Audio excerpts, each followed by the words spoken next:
भारत की नदियां में पढ़े थे हम लोग, हिमालय नदियां में पढ़ ली है, सिंधु, ब्रह्मपुत्र, है ना। उसके अलावा पढ़े हम लोग गंगा। भारत की नदियां में दो क्लास हुआ ना, जिस एक पहला क्लास में सिंधु और ब्रह्मपुत्र के बारे, सिंधु नदी तंत्र और ब्रह्मपुत्र नदी तंत्र, ठीक है। दूसरे क्लास में पढ़े क्या, गंगा नदी तंत्र। तो ये हो गई कौन सी नदियाँ, हिमालय नदियाँ, या आप बोल सकते हैं उत्तर भारत की नदियाँ, ठीक है। आज पढ़ेंगे हम लोग प्रायद्वीपीय नदियाँ, मेनली दक्षिण भारत की नदियाँ। और यहाँ से आपका सवाल तो पूछता है, लेकिन कन्फ्यूजिंग सवाल पूछता है, बहुत ज़्यादा कन्फ्यूजन रहेगा, क्योंकि इसमें छोटी छोटी बहुत सारी नदियाँ हैं और सभी नदियों के बारे में कुछ ना कुछ आपसे पूछते रहेगा, ठीक है। जैसे पिछले क्लास में देखे थे गंगा नदी, तो गंगा नदी तंत्र में सिर्फ गंगा के बारे में पढ़े थे, क्योंकि गंगा भारत की सबसे लंबी नदी है। उसकी लंबाई कितनी, 2525 किलोमीटर, है ना। उसके पहले पढ़े थे सिंधु नदी तंत्र और ब्रह्मपुत्र। सिंधु और ब्रह्मपुत्र का उद्गम स्थल वही मानसरोवर झील, यही था ना, तिब्बत के मानसरोवर झील जो चाइना के कब्जे में है, चीन, ठीक है। आज के पढ़ेंगे हम लोग कौन सा, प्रायद्वीपीय नदियाँ। अब दोनों में अंतर क्या देखिए, समझिएगा, हिमालय नदियाँ प्रायद्वीपीय नदियों में अंतर क्या, उस चीज़ को अंतर को भी समझना पड़ेगा हम लोग को। हिमालय नदियाँ क्या होती है कि वैसी नदियाँ जो हिमालय से निकलती हैं, और हिमालय से निकलती है ना तो उसमें हमेशा पानी रहता है, क्योंकि उसमें पानी आने का दो साधन है। एक तो जो बारिश होता है तो बारिश के पानी भी उसमें जमा होगा, और दूसरा आपका जो ग्लेशियर है, तो ग्लेशियर जो पिघलता है तो उससे भी पानी उसमें आते रहता है। इसलिए वह सदाबहार नदियाँ कहलाई, क्योंकि उसमें पानी सूखेगा नहीं, भले उसका जल स्तर ज़्यादा और कम होगा, लेकिन बिल्कुल एकदम सूख नहीं जाएगा। कौन सी नदी, हिमालय नदी। लेकिन प्रायद्वीपीय नदी का कहानी क्या है कि प्रायद्वीपीय नदी में जल आने का बस एक ही साधन है, वो बारिश या वर्षा का जल, क्योंकि इसके आसपास में तो ग्लेशियर दिखेगा नहीं। प्रायद्वीप पे कहाँ ग्लेशियर है, कोई बोलेगा कि हाँ सर उत्तराखंड, यहाँ पे क्या बोलते हैं अरुणाचल, आंध्र प्रदेश में वो ग्लेशियर देखने को मिल रहा है, केरल में ग्लेशियर देखने को मिल रहा है, ऐसा कुछ है क्या, नहीं है। तो जब ग्लेशियर है ही नहीं तो पानी आने का बस एक ही साधन हो सकता है, कौन सा, जब बारिश का पानी होगा तब। तो ये दोनों नदियों के बीच डिफरेंस है, कौन सी नदियाँ, हिमालय नदियाँ और प्रायद्वीपीय नदियाँ, ठीक है। देखिए यहाँ पर वही लिखा हुआ, प्रायद्वीपीय नदियाँ। प्रायद्वीपीय नदियाँ मौसमी होती है, क्योंकि इनमें जल स्रोत समानतः वर्षा का जल ही होता है। किसका जल, वर्षा का जल। और क्या क्या मेंशन है, गर्मी के मौसम में इन नदियों का जल घटकर छोटी छोटी धाराओं में बहने लगती है, और इस प्रकार की नदियाँ क्या होती है, गर्मी के मौसम में प्रायः सूख जाती है, क्योंकि पानी है नहीं, तो पतली पतली जलधाराएं में बढ़ जाएगा और जाके फाइनली क्या हो जाएगा, वो सूख जाएगा, ठीक है। और दूसरा है आपका हिमालय नदियाँ। इस नदियों में क्या है, उद्गम स्थल हिमालय से होता है, और हिमालय से निकलने वाली नदियों में दो तरह से पानी आएगा। एक ये वर्ष वाहिनी मतलब सालों भर बहती है, और इसमें दो तरह से जल का स्रोत है, एक वर्षा का जल है और आपका ग्लेशियर है। ग्लेशियर के पिघलने से भी पानी बनता है, पानी निकलता है, वो भी आता है नदी के रूप में बहता रहता है, और बारिश का पानी। तो ये वर्ष वाहिनी होती है, ये हमेशा क्या होती है, निरंतर बहती रहती है। इसका जल स्तर ज़्यादा या कम, मतलब जल स्तर के वृद्धि और कमी हो सकता है, लेकिन पूरा पूरा सूख नहीं सकता। जैसे गंगा, कभी सूखा हुआ देखे हैं उसको, कि पूरा गंगा सूख गया, फल्गु से सूख जाता है। अब फल्गु तो आपके इसका पानी के लेवल कम रहा होगा, है ना। अब फरवरी मार्च आते आते इसका कहानी खत्म, भर गर्मी सूखल रहेगा, खाली बालू बालू। अब फिर जब बारिश का मौसम आएगा, बरसात, तब इसमें पानी आना शुरू होगा अचानक से, ठीक है। अब समझना हम लोग को प्रायद्वीप क्या होता है, खाड़ी क्या होता है। एकदम प्रायद्वीप और खाड़ी दोनों एक दूसरे का अपोजिट है। प्रायद्वीप क्या होता है कि वैसा स्थलीय खंड, सुनिएगा अच्छे से, वैसा स्थलीय खंड जिसके तीन तरफ पानी हो, तीन तरफ क्या हो, पानी हो, प्रायद्वीप कहलाएगा।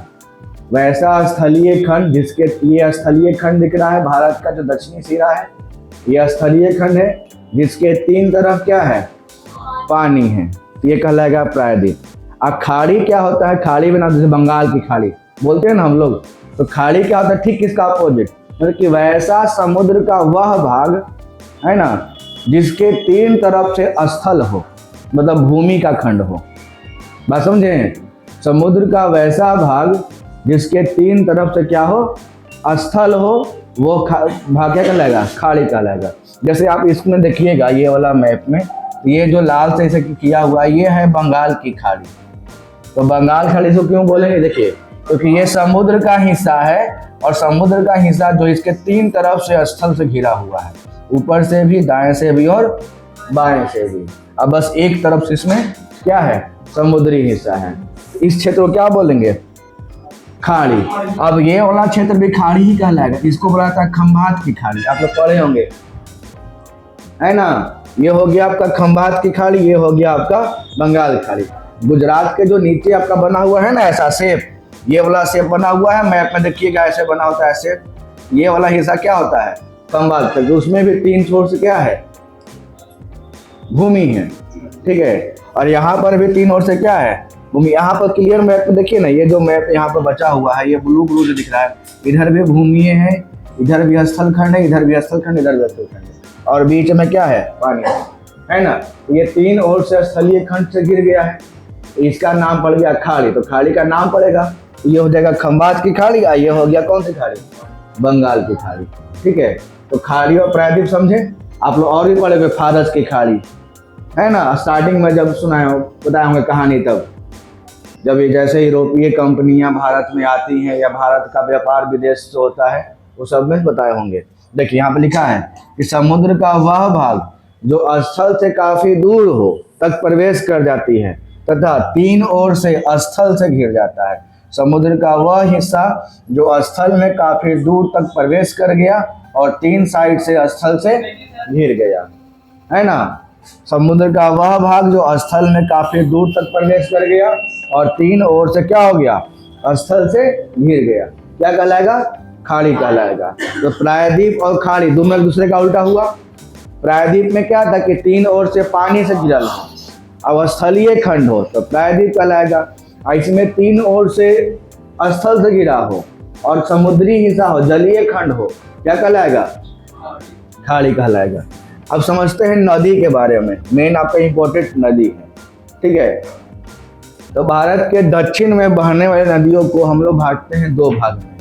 दो भाग, एक वैसी नदियां जो अरब सागर में गिरती हो और दूसरी वैसी नदियां जो बंगाल की खाड़ी में गिरती हो, ठीक है। दोनों को सीखेंगे आज के क्लास में। वैसी नदियां जो अरब सागर में गिरती हो, अरब सागर दिख रहा है यहाँ पर, ये भारत का मैप है, पहचान रहे होंगे आप लोग। इधर आपका हो गया अरब सागर, इधर हो गया बंगाल की खाड़ी, इधर हो गया हिंद महासागर, है ना। वैसा कौन सा महासागर है जिसका नाम किसी देश के नाम पर है, हिंद महासागर, इंडियन ओशियन, है ना। इसके अलावा कोई भी महासागर नहीं जिसका नाम देश के नाम से हो, समझे। तो देखिए अब यहाँ पर अरब सागर हो गया, इधर बंगाल की खाड़ी। तो वैसी नदियाँ जो अरब सागर में गिरेगा उसको एक साइड में पढ़ेंगे, वैसी नदियाँ जो बंगाल की खाड़ी में गिरेगा उसको एक साइड पढ़ेंगे, ठीक है।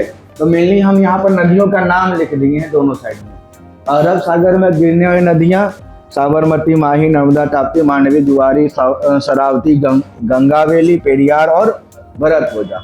और आपका बंगाल की खाड़ी में गिरने नदियाँ दामोदर, स्वर्णरेखा, बैतरणी, ब्राह्मणी, महानदी, गोदावरी, कृष्णा, कावेरी, पेनार, बैगई और ताम्रपानी। ये दो प्रकार की नदियाँ हो गई। एक जिसका क्या होता है, गिरता कहाँ पे, अरब सागर तक मिलेगा, और दूसरा मिलेगा बंगाल की खाड़ी में। अब दोनों पार्ट को हम लोग अच्छे से समझेंगे क्लास में, और कोशिश करें कि सबका नाम भी याद करते चले, क्योंकि बाद में देखिएगा कि कुछ नदियाँ जो है सब दो नदियाँ मिलती है एक जगह पर, वहाँ पर फिर जाके दूसरी नदियाँ जो है तीसरी नदियाँ मिलेगी, और वो जो मिलने वाला कहानी है ना वो इम्पोर्टेंट हो जाता है। जहाँ जहाँ पर आके दो नदियाँ मिलती है, ठीक है, जैसे पढ़े थे हम लोग गंगा में, कि गंगा में आकर मिल रहा था नदी, तो वो सब इम्पोर्टेंट था ना। उस वजह से ये सब भी इम्पोर्टेंट आ गया। मुहाना से ही सवाल पूछता है, नॉर्मली आपसे ही नहीं पूछे कि पूछे बच्चा का सवाल थोड़ी पूछे कि बताइए गंगा नदी कहाँ से निकलती है, नहीं, तो सब लोग आते हैं गंगा नदी निकलती है गंगोत्री से, नहीं ना। लेकिन अब सवाल पूछता है कि वहाँ पर जो नदियाँ मिलती है वहाँ कौन कहाँ पर मिलती है, तो जगह का नाम पूछेगा, ठीक है। समझिएगा इसको अच्छे से। देखिए पहले देखते हैं हम लोग कि बंगाल की खाड़ी में मिलने वाली या गिरने वाली नदियों को पढ़ते हैं। तो यहाँ पर नॉर्मली मैप दिया हुआ है। ये सब जो नदियाँ हैं ये सब नदियां कहाँ मिल रही है? बंगाल की खाड़ी में। यही ना एग्जाम्पल में था, दामोदर, स्वर्णरेखा, बैतरणी, ब्राह्मणी, महानदी, गोदावरी, कृष्णा, पेनार, कावेरी, वैगई और ताम्रपानी। पूरा एकदम सीरीज में लिखा हुआ, ऊपर से लेकर नीचे तक। ठीक है, तो शुरू करते हैं हम लोग। देखिए अब यहाँ पे एक बात आया, हुगली। तो याद कीजिए, गंगा का ही ना भाग है ना। फरक्का बैराज के पास गंगा नदी की धाराएं दो भागों में बढ़ जाती है। एक जलधाराएं घुसती है पश्चिम बंगाल में, उसका नाम पड़ता है हुगली, और दूसरी धाराएं चल जाती है बांग्लादेश में, उसका नाम पड़ता है पद्मा। याद आ रहा होगा, है ना। अब हुगली के बाद यहाँ एक नदी आता है, कौन सा? दामोदर। ठीक है, अब इसका दामोदर से 3-4 पॉइंट पूछेगा कि दामोदर कहाँ से निकलता है, कहाँ मिलता है। ठीक है, देखिए दामोदर का जो उद्गम स्थल है, ये छोटा नागपुर का पठार जो है, झारखंड जो है, झारखंड के छोटा नागपुर के पठार से निकलता है। कौन सी नदी? दामोदर नदी। और दामोदर नदी का बात करते हैं बहाव क्षेत्र का, तो दामोदर नदी झारखंड से होते हुए पश्चिम बंगाल, और उसके बाद कहाँ जाती है? बंगाल की खाड़ी में। ये झारखंड से निकलती है, कहाँ से? छोटा नागपुर के पठार से। तो झारखंड से निकली और जाए कहाँ? पश्चिम बंगाल में। अब पश्चिम बंगाल से कहाँ? बंगाल की खाड़ी में। एकदम सीरीज में याद रखिएगा। इसकी विशेषता क्या है? तो ये दामोदर नदी झारखंड से निकलकर पश्चिम बंगाल में हुगली नदी में जाकर मिल जाती है। किसमें मिल गई? हुगली में। और यही हुगली बाद में कहाँ चल जाएगी? बंगाल की खाड़ी में। तो दामोदर का हो गया। दामोदर नदी का उद्गम स्थल छोटा नागपुर का पठार। और कितने क्षेत्र हुआ था? तो झारखंड, पश्चिम बंगाल, लास्ट में बंगाल की खाड़ी। ठीक है, अब आता है उसके नीचे कौन सा है? स्वर्णरेखा नदी। ठीक है, तो स्वर्णरेखा नदी निकलता है, ये भी झारखंड से निकलता है, रांची के पठार से निकलता है स्वर्णरेखा नदी। इसका अगर बहाव क्षेत्र देखा जाएगा तो ये झारखंड से निकल के पहले उड़ीसा में प्रवेश करती है। कहाँ? उड़ीसा। उड़ीसा के बाद आती है पश्चिम बंगाल में, तब बंगाल की खाड़ी। ठीक है, जिस नदी से ज़्यादा विशेषता रहेगा उसका हम वहाँ पर मेंशन कर दिया गया है, बाकी समझना है नॉर्मली। तो दामोदर नदी का उद्गम स्थल छोटा नागपुर का पठार, स्वर्णरेखा का रांची का पठार, दोनों झारखंड में है ना। स्वर्णरेखा नदी झारखंड से निकलते यहाँ प्रवेश करते हैं उड़ीसा में, उड़ीसा के बाद पश्चिम बंगाल, अब पश्चिम बंगाल से बंगाल की खाड़ी में। ठीक है, एक आता है नीचे में आया बैतरणी नदी। तो बैतरणी नदी का उद्गम स्थल क्योंझर पठार जो उड़ीसा में है। क्योंझर आपका, क्योंझर लिखा हुआ है, क्योंझर आपका ये खदान भी है, जहाँ से उड़ीसा किसके लिए प्रसिद्ध है? मैग्नीज की, लोहा। क्योंझर जो खदान है वो किस खनिज के लिए प्रसिद्ध है? उड़ीसा का क्योंझर जिला, क्योंझर जिला मतलब वो जो जिला भी है वो क्योंझर। कौन बताएंगे?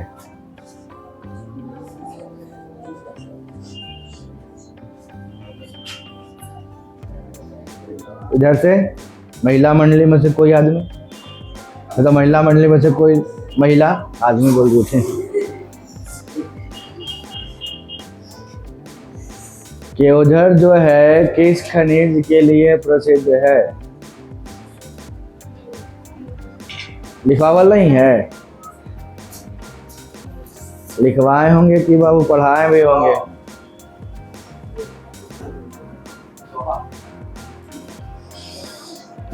लोहा के लिए, लोहा। ठीक है, क्योंझर जो है लोहा के लिए प्रसिद्ध है भारत में, याद रखिएगा। ठीक है, और क्योंझर कहाँ पड़ेगा आपका? उड़ीसा में। ये जब खनिज और उसका पूछेगा ना स्टेट, मतलब कहाँ से प्राप्त होता है, तो वहाँ पर मिलान करने वाला में देता है। लोहा का क्या हो जाएगा? क्योंझर। तो क्योंझर से कौन सा झील अथी निकलता है? बैतरणी नदी। ठीक है, और उसका बहाव क्षेत्र तो उड़ीसा से होते हुए चल जाता है कहाँ? बंगाल की खाड़ी। अब देखिए बैतरणी का, ये यहाँ से निकला और घुस गया बंगाल की खाड़ी में, ठीक है। तो सीधे बंगाल की खाड़ी में कौन मिल गया, बैतरणी। इसके अलावा देखेंगे हम लोग, तो आता है उसके बाद कौन सी नदी है, ब्राह्मणी नदी। कौन सी, ब्राह्मणी नदी। तो ब्राह्मणी नदी जो है ना, इसका ब्राह्मणी नाम नहीं है, ये दो नदियों का मेल है। कौन कौन सा, शंख और कोयल। शंख और कोयल नदी जो है ये राउरकेला के पास आके मिलती है, ठीक है। शंख और कोयल नदी जो है ये राउरकेला के पास आकर मिलेगी, और जहाँ से इसका नाम पड़ा था क्या, ब्राह्मणी नदी। जैसे पढ़े हुए कि अलकनंदा और भागीरथी आके मिलती है देवप्रयाग में, तब उसका नाम हो जाता है गंगा। उसी बार से शंख और कोयल नदी राउरकेला में मिलती है, और तब उसका नाम क्या होता है, ब्राह्मणी नदी। इसकी वही विशेषता में वही लिखा हुआ है कि झारखंड से आने वाली दो नदियाँ शंख और कोयला है ना, शंख और कोयल उड़ीसा के राउरकेला में मिलती है, और वहीं से इसका नाम क्या होते हैं, ब्राह्मणी। और आखिर जगह बैतरणी नदी के पास बंगाल की खाड़ी में मिल जाती है, ठीक है। बैतरणी नदी कहाँ मिल जाएगी, बंगाल की खाड़ी में। तो झारखंड से आने वाली दो नदियाँ शंख और कोयल आके उड़ीसा के राउरकेला में मिलेगी, और तब उसका नाम क्या पड़ जाएगा, ब्राह्मणी, है ना। और वो बहते हुए कहाँ चल जाएगी, बंगाल की खाड़ी में। ब्राह्मणी के बाद कौन सा है, महानदी। अब महानदी का तो बहुत सारा नाम सुने होंगे आप लोग, है ना। महानदी का क्या है, इसका उद्गम स्थल सिहावा पहाड़ी। कौन सी पहाड़ी, सिहावा पहाड़ी। और किस राज्य में, छत्तीसगढ़। मतलब कि महानदी का उद्गम स्थल छत्तीसगढ़ से होता है। महानदी का उद्गम स्थल किससे, छत्तीसगढ़, सिहावा पहाड़ी। इसका देखा जाएगा बहाव क्षेत्र, तो ये छत्तीसगढ़ से निकलकर आती है उड़ीसा में, और उड़ीसा के बाद कहाँ, बंगाल की खाड़ी। छत्तीसगढ़ से निकला और उड़ीसा होते हुए बंगाल की खाड़ी में आके मिल गया। कौन सी नदी, महानदी, ठीक है। अब देखिए यहाँ पर कुछ कुछ इंपॉर्टेंट पॉइंट भी है कि उड़ीसा का जो कटक शहर है वह यह शहर में यह नदी क्या बनाती है, डेल्टा बनाती है, महानदी। इसी किनारे है भी कटक शहर, ठीक है। और दूसरा क्या है, तेल नदी और जोंक नदी इसके क्या है, सहायक नदियां हैं। तेल नदी और जोंक नदी। सवाल पूछता है कि तेल नदी और जोंक नदी किस नदी की सहायक नदी है, क्या बोलेंगे, महानदी की सहायक है, तेल नदी और जोंक नदी, ठीक है। बीच में सवाल हम पूछते रहेंगे, आप लोग कम से कम ध्यान से सुनिए हमारी बातों को। सुनिएगा तो खाली याद हो जाएगा, लिखना तो है ही, आप लोग को नोट्स बनाना ही है कॉपी में, लेकिन कम से कम क्लासरूम में सुनिए उस चीज़ की, हम जो बोल रहे हैं उसको सुनिए, आपको याद हो जाएगा। क्योंकि यहाँ पर डायग्राम भी बना हुआ है और सब चीज़ साइड साइड में लिखा हुआ भी। मेरा काम क्या है, बस उस चीज़ को समझा देना, याद हो गया, ठीक है। तो तेल नदी और जोंक नदी किसकी सहायक नदियाँ हैं, महानदी की सहायक नदियाँ हैं। महानदी निकलती कहाँ से है, सिहावा पहाड़ी, छत्तीसगढ़ से, और छत्तीसगढ़ से होते हुए प्रवेश करती है उड़ीसा, और उड़ीसा से निकल जाती है बंगाल की खाड़ी में मिल जाती है। चलिए, कटक शहर किस नदी किनारे, महानदी के किनारे। कटक शहर जो है किसके किनारे, महानदी किनारे। चलिए, अब एक जो सबसे इम्पोर्टेंट है गोदावरी, क्योंकि इसी को हम लोग क्या बोलते हैं, वृद्ध गंगा या दक्षिणी गंगा कहते हैं गोदावरी को, ठीक है। और दक्षिण भारत की सबसे लंबी नदी यही है, दक्षिण भारत की सबसे लंबी नदी गोदावरी, या भारत की दूसरी सबसे लंबी नदी कौन कहलाएगा, गोदावरी। पहली कौन सा, गंगा। इसलिए गोदावरी का इंपॉर्टेंट रोल है। देखिए यहाँ पर ये आपका गोदावरी नदी है, जो ब्लू लाइन जो दिख रहा है यहाँ पर लंबा सा, ये किसका कौन सी नदी है, गोदावरी नदी। गोदावरी नदी का जो उद्गम स्थल है महाराष्ट्र के नासिक के त्र्यंबकेश्वर पहाड़ी, है ना। त्र्यंबकेश्वर वहाँ पर शिवलिंग भी है, त्र्यंबकेश्वर शिवलिंग, नाम सुने होंगे, वो भी एक धार्मिक स्थल है। तो त्र्यंबकेश्वर पहाड़ी से निकलती है कौन सी नदी, गोदावरी नदी, है ना। अब त्र्यंबकेश्वर पहाड़ी है कहाँ, तो महाराष्ट्र के नासिक में, महाराष्ट्र के नासिक में वो है त्र्यंबकेश्वर की पहाड़ी। अब वहाँ से निकलती कौन सी नदी, गोदावरी नदी।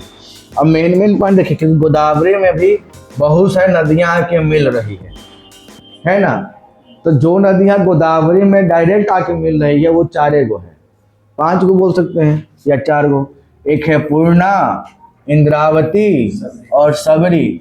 3 को हो गया जो बाएं साइड से आके मिल रही, क्योंकि त्र्यंबकेश्वर पहाड़ से निकली है गोदावरी, तो इस क्रम में ना बहेगी। और जब इधर की ओर जा रही है तो ये कहलाएगा बायां और ये कहलाएगा दाएं। तो सवाल ऐसे पूछ दे कभी कभी घुमा के कि गोदावरी में दाएं से आके मिलने में नदी कौन सी है? दाएं से तो मंजीरा, दाएं से मिलेगा तो मंजीरा, और बाएं से मिलने वाली इतनी सारी नदियां हैं।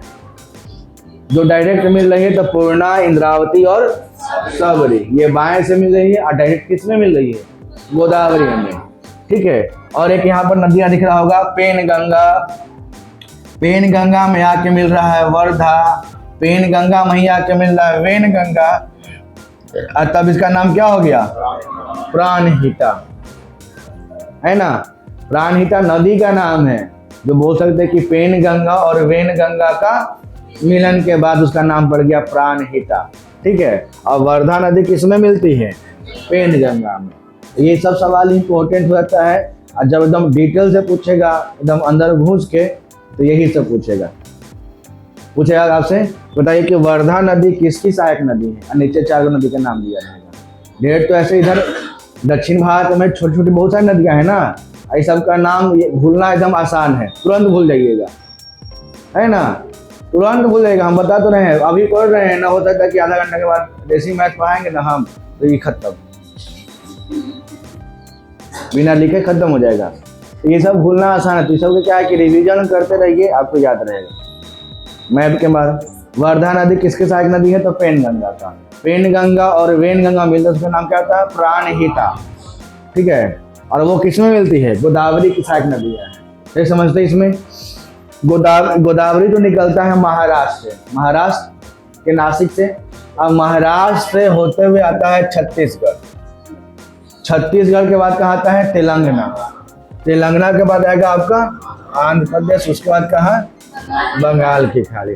तो महाराष्ट्र से छत्तीसगढ़, छत्तीसगढ़ से तेलंगाना, तेलंगाना से आंध्र प्रदेश, आंध्र प्रदेश से बंगाल की खाड़ी। ठीक है। ये किसका हो गया? गोदावरी का हो गया बहाव क्षेत्र। अब कुछ विशेषता देखते हैं। तो गोदावरी नदी की लंबाई जो है 1465 किलोमीटर है, और यह दक्षिण भारत की सबसे लंबी नदी है और भारत की दूसरी सबसे लंबी नदी है। ध्यान देना ये दोनों बात को। अगर बोला कि दक्षिण भारत की सबसे लंबी नदी, दक्षिण भारत की गोदावरी, भारत की सबसे लंबी नदी गंगा, और गंगा का जो लंबाई है वो 25 है। गंगा का याद करना आसान है ना, 25 और फिर से 25 किलोमीटर। अगर देखा जाए कि तो भारत की सबसे लंबी नदी है गंगा, और भारत की दूसरी सबसे लंबी नदी में एक नाम है, तो किसका होगा? गोदावरी का, जिसका लंबाई कितना है? 1465। और दक्षिण भारत की सबसे लंबी नदी भी यही है, गोदावरी ही है, जिसकी लंबाई 1465 किलोमीटर। अब गोदावरी को ही इसका अलग अलग नाम भी है। देखिए, इसे ही बृज गंगा कहते हैं, बूढ़ी गंगा बोलते हैं, या दक्षिणी गंगा। दक्षिण भारत की गंगा वो अलग हो जाएगा। ध्यान देना, ये सब इंपॉर्टेंट पॉइंट। दक्षिण भारत की गंगा को आगे देखेंगे हम लोग। ये क्या है? इसका नाम दक्षिणी गंगा है। तो दक्षिणी गंगा में क्या नाम आएगा? गोदावरी का। और यहाँ पे लिखा कि नासिक जो है गोदावरी नदी के तट पर स्थित है, क्योंकि नासिक जो शहर है किसके कहाँ स्थित है? गोदावरी के तट पर। और नासिक शहर किस राज्य में है? महाराष्ट्र। और नासिक के शहर के पास स्थित है त्र्यंबकेश्वर की पहाड़ी, और वहीं से निकलती है गोदावरी नदी। ठीक है। अब होते महाराष्ट्र से होते कहाँ? महाराष्ट्र से निकलेगा कहाँ जाएगी? छत्तीसगढ़। छत्तीसगढ़ के बाद तेलंगाना, तेलंगाना के बाद आंध्र प्रदेश, लास्ट में बंगाल की खाड़ी। अब समझते इसकी सहायक नदी में। तो गोदावरी का देखा जाए तो यहाँ पर 3, 4, 5 को सहायक नदी है। 1, 2, 3, 4 और एक लास्ट में 5। इसमें 4 नदियाँ जो है बाएं से आके मिलती हैं, और एक इलौता नदियाँ दाएं से मिलती हैं। तो दाएं से जो मिलती उसका नाम क्या है? मंजीरा। और गोदावरी में सबसे पहले आके मिलने नदी कौन सी है? पूर्णा, यही ना। त्र्यंबकेश्वर से निकला है, सबसे पहले आके मिला है कौन सी नदी? पूर्णा नदी। पूर्णा के बाद आता है प्राणहिता, है ना। प्राणहिता में 3 नदी आके मिलता है, एक तो पेनगंगा, वर्धा और वेनगंगा। पेनगंगा, वर्धा और वेनगंगा, इसका नाम फिर पड़ जाए कौन सा नाम? प्राणहिता। उसके बाद आएगा इंद्रावती, उसके बाद आएगा सबरी। ये आपका किधर से आके मिलती है? बाएं छोर से, है ना। और दाएं से मिलने वाला कौन सा हो गया? मंजीरा। तो ये सब इंपॉर्टेंट पॉइंट है, याद रखिएगा कम से कम मैथ के माध्यम से। दाएं से मिला मंजीरा, बाएं से मिला है आपका कौन था? पूर्णा, पेनगंगा, वर्धा, वेनगंगा, इंद्रावती और सबरी। ठीक है, चलिए गोदावरी के बाद आते हैं हम लोग कौन सी नदी आएंगे? कृष्णा, है ना। और कृष्णा नदी होता है इम्पोर्टेंट, है ना। अच्छा, कृष्णा नदी पर कौन सा बांध है जी? नागार्जुन सागर बांध। पढ़े ना कि नागार्जुन सागर बांध जो है कृष्णा नदी पर बनाया गया है। जहाँ जहाँ पर अर्जुन का बात है वहाँ वहाँ कृष्णा रहते करेंगे। तो नागार्जुन में अर्जुन आ रहा है, मार देंगे कृष्णा, है ना। चलिए आ देखते हैं महानदी से कृष्णा नदी का। तो इसका जो उद्गम स्थल है वो कहाँ से है? महाबलेश्वर की पहाड़ी, जो पश्चिमी घाट में है, स्थित है महाराष्ट्र के। महाराष्ट्र के देखिए, अगर मैप देखिएगा तो कृष्णा का यह महाराष्ट्र का पश्चिमी तट है। इसी को बोला गया ना पश्चिमी घाट, हो गया पूर्वी घाट। तो पश्चिमी घाट में महाबलेश्वर की पहाड़ी है महाराष्ट्र में। आई पश्चिमी घाट से जो है निकलता है कौन सी नदी? कृष्णा नदी, ठीक है। और ये महाराष्ट्र से होते हुए पहुंचता है कहाँ? कर्नाटक। कर्नाटक से पहुंचेगा तेलंगाना, उसके बाद आंध्र प्रदेश, फिर लास्ट में कहाँ? बंगाल की खाड़ी में है, ठीक है। और यह प्रायद्वीपीय भारत की, मतलब दक्षिण भारत की दूसरी सबसे लंबी नदी है। यहाँ पर कंफ्यूजन दूर करना है। दक्षिण भारत की पहली सबसे बड़ी नदी गोदावरी, भारत की सबसे लंबी नदी गंगा, दक्षिण भारत की दूसरी सबसे लंबी नदी गोदावरी। लेकिन अगर दक्षिण भारत की या प्रायद्वीपीय भारत की दूसरी सबसे लंबी नदी की बात करेगा तो मानेंगे कृष्णा। ये चारों एकदम मिलता जुलता सेंटेंस लगेगा, लेकिन आपको ध्यान देना कि क्या पूछा गया है। दक्षिण भारत की पहली बोला है कि दूसरी बोला है, भारत की सबसे लंबी बोला है कि दूसरी बोला है। आज पुराने विद्यार्थी भी आ रहे हैं, क्या टूर वाला प्लानिंग है क्या?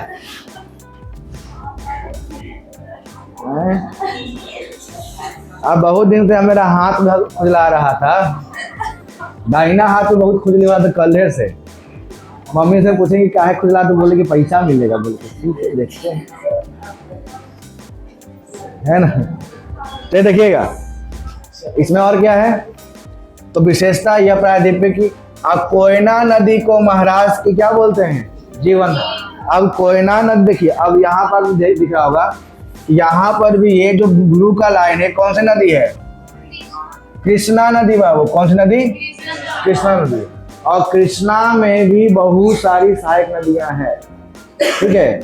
मैप समझिएगा, कृष्णा नदी महाबलेश्वर से निकला है और जाके बंगाल की खाड़ी में मिल जाता है। ये आपका बंगाल की खाड़ी इधर होगा, मिल गया।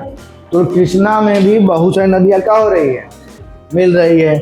जैसे मिल रही है कोयना नदी, घाटप्रभा नदी, मालप्रभा नदी, भीमा नदी, तुंगभद्रा। तो तुंग और भद्रा का जो मिलल है वो तुंगभद्रा कहलाएगा, और मूसी नदी।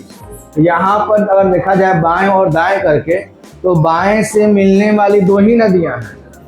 कौन का? भीमा और मूसी। भीमा और मूसी।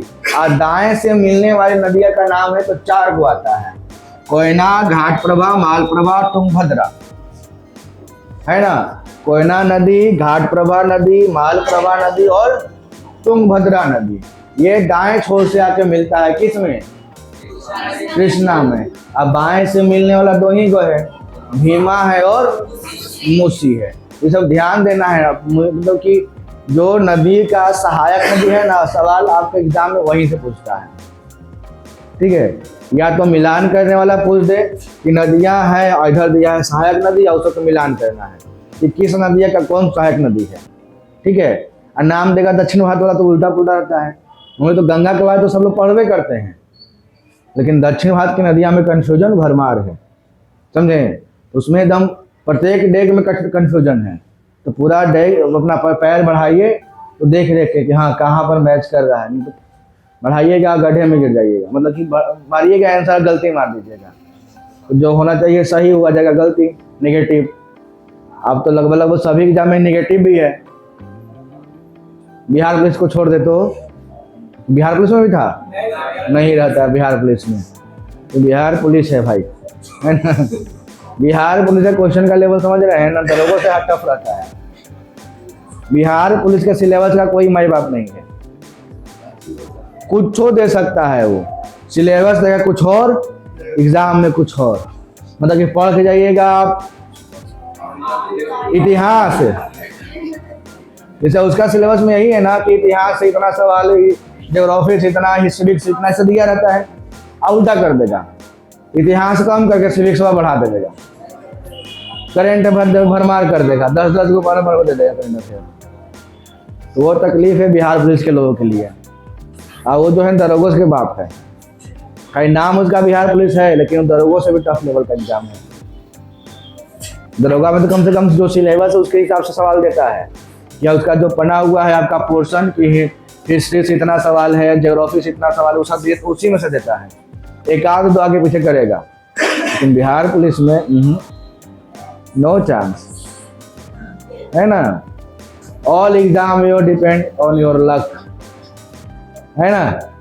आप कैसे जाके दे रहे हैं, आपके शिफ्ट में क्या आ गया है, वो आपके लक पर डिपेंड करता है। पिछले बार में क्या हुआ, बिहार पुलिस का स्पेशल बैच दिए, तो कुछ बच्चा जो स्टार्टिंग एग्जाम था उनको बोला कि सर जो पढ़ाया था उसी में से आ रहा था उसमें से ही, और जो पीछे गए वो लोग नाराज होके आए हमसे, पढ़ाया से हमें नहीं किया था, नाराज हो गया। अब बोले कि तुम्हें क्या बोले हम, उसका कोई है ही नहीं आगे ना, इतना पीछे पगा वाला कहानी हो गया है, कुछ देता है बढ़ा चढ़ा के। खैर हम लोग का काम क्या है, अपनी तैयारी को मजबूत रखना, ताकि सवाल कुछ आए छोड़ देना है नहीं। चलिए खैर आइए यहाँ पे कृष्णा नदी। तो कृष्णा नदी का उद्गम स्थल महाबलेश्वर। महाबलेश्वर किस राज्य में, महाराष्ट्र। ये महाराष्ट्र के महाबलेश्वर की पहाड़ी से निकलती है, वहाँ से होते हुए घुसती है कर्नाटक, कर्नाटक से तेलंगाना, तेलंगाना से आंध्र प्रदेश, और आंध्र प्रदेश से बंगाल की खाड़ी। चलिए अब यहाँ से बताइएगा, सिंपली बताइएगा देवी, कृष्णा नदी का उद्गम स्थल कहाँ से, चला गया चांद कहाँ। आओ बतिया सामने बैठ के, हमारा सामने। जिसको बात करने का मन है तो हमारे सामने मत बैठिए, पीछे बैठिए, ताकि हमारा नजर ना पड़े। अब सामने में बैठिएगा, बतियाइएगा तो पर्सनल अटैक हम करवे करेंगे। कहाँ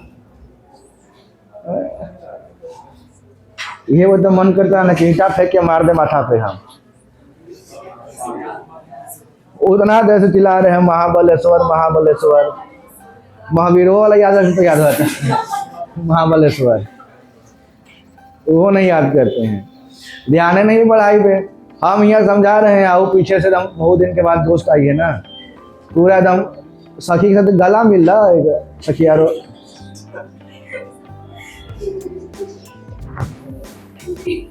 कल क्लासरूम में कम से कम हमसे बचिए। अरे बाहर तो हमको पता था कि बाहर भी आप लोग क्या करते हैं, वही पता है, लेकिन कम से कम क्लासरूम में तो बचिए हमसे। खौफ खत्म हो गया हमारे डर से, सामने बच आ रहे हैं। जानते हैं हमारा नजर कितना खराब है।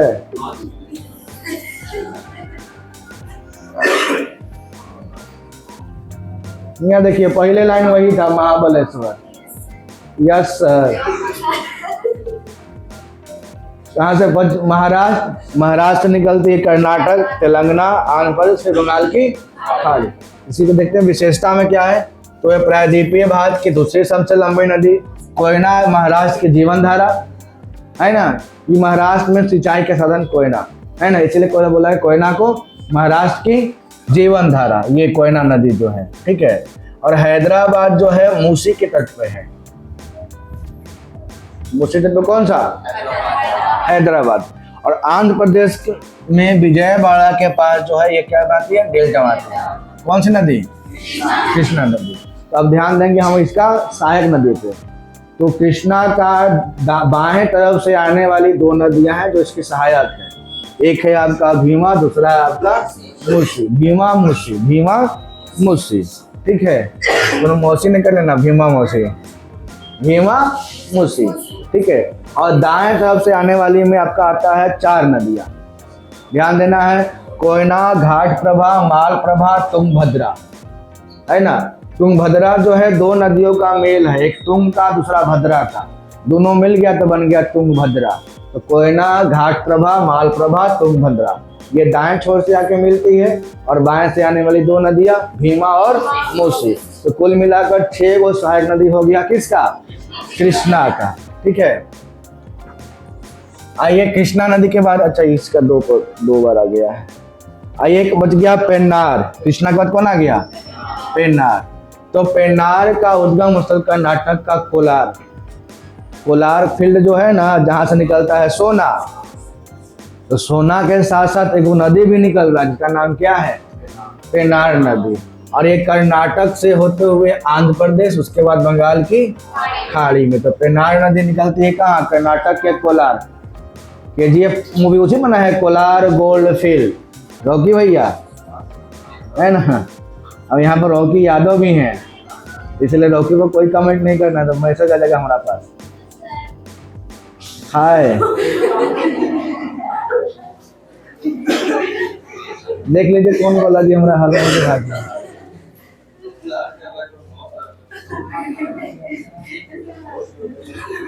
हम भी हैं बोल रहे हैं, आइए। डिस्टर्ब है वो सभी, क्या ही बात करना है बताइए। तो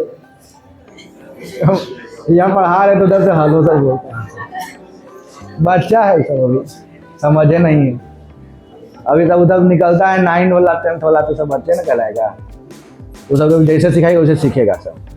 तो मसला सिखावे नहीं करता बच्चा से, पढ़ कैसे निकलना है, कैसे जाना है। तो सब निकलेगा ना, छुट्टी होगा तो निकलेगा, ऐसा लगेगा कि जेल से निकला है, कह दिए तो भागो मारो। और ढेर तुम्हारा से निकलेगा, दुवरिया बाकी सब बतियाइत रहेगा। आइए खैर, पेन्नार का उद्गम कहाँ से? कर्नाटक के कोलार। बहाव क्षेत्र कर्नाटक, कर्नाटक बाद कहाँ से? आंध्र प्रदेश के लास्ट में बंगाल की खाड़ी। आते हैं लास्ट में कावेरी। कावेरी नदी का उद्गम का ब्रह्मगिरी पहाड़ी, यह पड़ता है कर्नाटक में, है ना। कावेरी नदी का उद्गम स्थल ब्रह्मगिरी पहाड़ी जो पड़ता है आपका कर्नाटक। और इसकी विशेषता क्या है? बहाव क्षेत्र देखें तो कर्नाटक से तमिलनाडु, तमिलनाडु से बंगाल खाड़ी, कर्नाटक से निकला है और तमिलनाडु से होते हुए कहाँ चल जाएगा? बंगाल की खाड़ी में। विशेषता क्या है? तो ये दक्षिण भारत की एकमात्र सदाबहार नदी है ना। तो देखा दक्षिण भारत में, तो दक्षिण भारत का एकमात्र सदाबहार। सदाबहार क्यों बोला गया? तो सदाबहार ही रहता है। सदाबहार का मतलब कि वहाँ सालों भर पानी रहता है, वो सूखता नहीं है, इसीलिए इसको बोला गया सदाबहार नदियाँ, ठीक है। और क्योंकि इसे वर्ष भर इसमें पानी, इसीलिए इसे दक्षिण भारत की गंगा भी कहते हैं, कावेरी को। आज दक्षिणी गंगा कौन है? गोदावरी। आज दक्षिण भारत की गंगा कावेरी, तो कावेरी में सालों भर पानी। ध्यान देना है, जैसे उत्तर भारत में या भारत की नदियों में सबसे लंबी है गंगा, और गंगा में सालों भर पानी होती है ना। उसी प्रकार दक्षिण में मात्र एक ही नदी है कावेरी, जिसमें सालों भर पानी होती है, इसीलिए इसका तुलना किया गया पानी के क्षेत्र से लेकर। ऐसा नहीं कि गंगा की तरह वो शुद्ध है, नहीं, वो पानी का, उसमें सालों भर पानी, गंगा में भी और कावेरी में भी सालों भर पानी बोला है ना। तो दक्षिण भारत की गंगा बोलेंगे तो कावेरी, और दक्षिणी गंगा गोदावरी। तो गोदावरी को माना गया लंबाई के क्षेत्र से। बात समझिएगा, जैसे भारत की सबसे लंबी नदी है कौन सी? गंगा, उत्तर भारत में। दक्षिण भारत की सबसे लंबी नदी कौन सी? गोदावरी। तो हम लंबाई में लगेंगे तो दक्षिणी गंगा कहलाएगा गोदावरी। क्लियर हो गया कंफ्यूजन? सर मेरे को लगता है कि लिख लेना चाहिए, मैं नर्वस हो जाऊंगा। तो लिख लीजिए, नहीं सब बोलने वाली चीज है, उगाव लो लिखती है, मतलब जो बात नर्वस होने वाला है, याद भूलने वाला है, तो लिख लिया कीजिए इसमें, है ना। लंबाई के अकॉर्डिंग देखेंगे तो दक्षिण भारत की गंगा, दक्षिणी गंगा गोदावरी। अब बहाव के क्षेत्र में देखेंगे कि नदी में पानी है तो सालों भर है, तो दक्षिण भारत की गंगा कावेरी। ये सब कंफ्यूजन दूर कर लेना है, ठीक है। आगे आते हैं वैगई। कौन सी नदी? वैगई नदी। तो वैगई नदी का जो उद्गम स्थल है वो तमिलनाडु से होते हुए निकलती है कहाँ? पाक की खाड़ी। अब पाक स्टेट का नाम सुने होंगे हम, पाक की खाड़ी, पाक स्टेट क्या होता है? तो पाक पाकिस्तान तक वही है, वो तो छोड़ दीजिए, उसका तो नाम में चर्चा नहीं है। आप लोग पढ़े होंगे कि भारत और श्रीलंका के बीच का जो स्टेट उसका नाम क्या है? पाक स्टेट, है ना। तो ये ऊपरी का जो हिस्सा रहता है, ये इसके ऊपरी का बात करेंगे ना, ये होता है बंगाल की खाड़ी, और इसके नीचे का होता है, ये होता है पाक स्टेट, ठीक है। स्टेट पाक स्टेट, यहाँ पर पाक की खाड़ी जिसको बोला गया, स्टेट में क्या होता है? खाड़ी। तो पाक की खाड़ी और बंगाल की खाड़ी, तो स्टेट लिखा हुआ है ना, स्टेट तो लिखा, स्टेट। ज्यादा इंग्लिश बोलने वाला ना, कुछ अंग्रेज भारत में रह गए थे।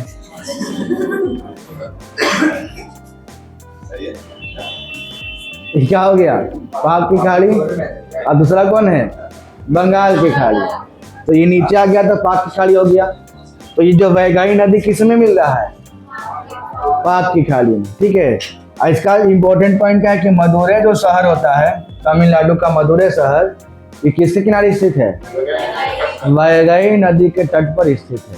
तो मदुरै वैगई, मदुरै वैगई। अब वैगई मदुरै, मदुरै किस राज्य में? तमिलनाडु में। अब वहीं से निकलती है कौन सी नदी? वैगई। चल जाते हैं पाक। फिर आते हैं लास्ट आते हैं ताम्रपर्णी नदी। ताम्रपर्णी, ये भी तमिलनाडु से निकलती है, मिलती है किसमें? मन्नार की खाड़ी में, ठीक है। तमिलनाडु से निकलेगी, ये कहाँ मिल जाएगी? मन्नार की खाड़ी में। ये हो गया हम लोग की दक्षिण भारत की नदियां जो बंगाल की खाड़ी में मिल रही है। किसमें मिल रही है? बंगाल की खाड़ी में। तो कौन कौन सी नदी थी याद कीजिए? यही थी ना, दामोदर, स्वर्णरेखा, बैतरणी, ब्राह्मी, महानदी। चलिए